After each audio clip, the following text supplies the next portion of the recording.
इस वक्त की जो बड़ी खबर है वो ये कि फेड चेयरमैन जेरेमी पावल ने ब्याज दरें स्टेबल रखी हैं, स्थिर रखी हैं, कोई कटौती नहीं की है। इस मौके पर उन्होंने बात क्या कही, क्या कहते हुए ये डिसीजन लिया, आइए आपको सुनवाते हैं।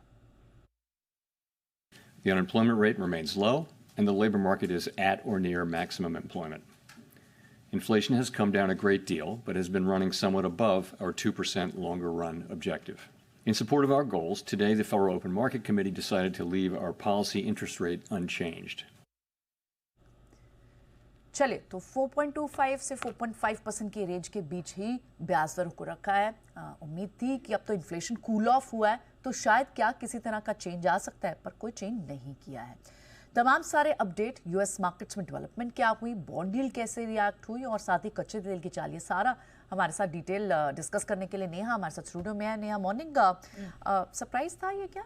वैसे बहुत हद तक लार्जली एंटिसिपेटेड था कि शायद कोई चेंज नहीं आएगा, पर ये भी एक बात है कि जब इन्फ्लेशन कंट्रोल हुआ है और जब ट्रेजेक्ट्री आपकी कंट्रोल दिखाई दे रही है, जो पहले उन्होंने बात कही थी, तो उससे थोड़ा सा चेंज दिख रहा है क्या स्टैंस? पवेल साहब से पहले एक बार जरा ट्रम्प साहब ने जो अभी कहा है ये बहुत, और भारत के परिप्रेक्ष्य में ये इंपॉर्टेंट हो जाता है, क्योंकि सबसे पहले हम देख रहे थे कि जिस तरह से ट्रेड डील की बात हो रही थी, भारत ने जिस तरह से इनिशिएट किया, उसके बाद सबको यही एक्सपेक्टेशन थी कि बहुत जल्द यहाँ पर एक ट्रेड डील का ऐलान हो सकता है।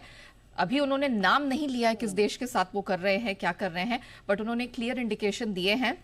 कल सुबह, मतलब अमेरिकी समय अनुसार 10 बजे, जो उनका ओवल हाउस है, वहां पर एक बड़े सम्मानित देश को लेकर वो ट्रेड डील पर एक बड़ा ऐलान करेंगे। तो अब सबकी नजर इस पर रहने वाली है और खास तौर से अब भारतीय बाजार भी और पूरा एशिया इसको वॉच करने वाला है कि ये क्या ऐलान हो सकता है। But coming back to what you asked, Fed chair साहब की अभी आपने बाइट सुनाई, ये बात सही है कि महंगाई, उन्होंने भी माना है कि महंगाई जरूर नीचे यहां पर आई है, लेकिन अभी भी जो उनका लक्ष्य है उससे काफी दूरी पर है।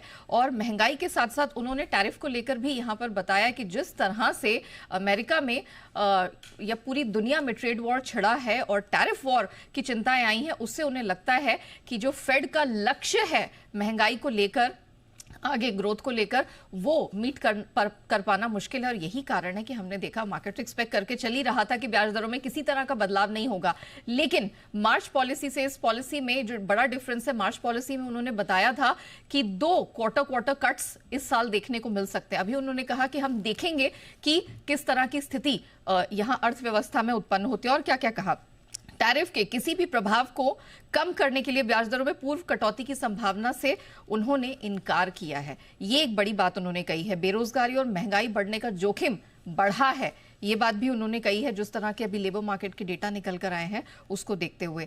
साथ ही फेड टैरिफ अर्थव्यवस्था में जो अनिश्चितता थी उसका सामना कर रहा है। तो क्लियरली उन्होंने बताया है कि अब अमेरिकी इकोनॉमी के सामने, जो फिलहाल तो ठीक ठाक चल रही थी, टैरिफ की जो समस्या है वो सामने खड़ी हो गई। इस कारण से उन्होंने कहा है कि अभी हमें यहां कोई क्लैरिटी मिलती हुई नहीं दिखाई दे रही। तो ये सबसे इंपॉर्टेंट है प्रियंका, जो उन्होंने अपनी कमेंट्री में कहा। रेट में कोई बदलाव नहीं करेंगे, ये तो मालूम था। अब आ जाइए, यूएस मार्केट्स ने परफॉर्म कैसा किया है।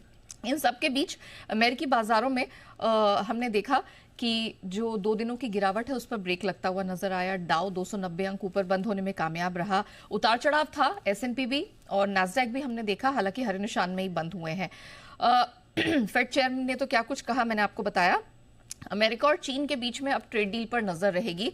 आज ही स्विट्जरलैंड, अमेरिका और चीन के वित्त मंत्री पहुंच रहे हैं। ओवर द वीकेंड उनके बीच में वार्ता होगी, तो इसको लेकर थोड़ा सा असमंजस, थोड़ा सा मिक्स्ड रिएक्शन है मार्केट में, लेकिन थोड़ा पॉजिटिव बायस के साथ ही बढ़ते हुए दिखाई दे रहे हैं। हालांकि इससे पहले अमेरिकी राष्ट्रपति से पूछा गया कि क्या आप जो 145% का टैरिफ चीन के इंपोर्ट्स पर लगाए, क्या आप वो हटाएंगे? उन्होंने साफ शब्दों में कहा नो, अभी ऐसा कोई भी इरादा उनका नहीं है।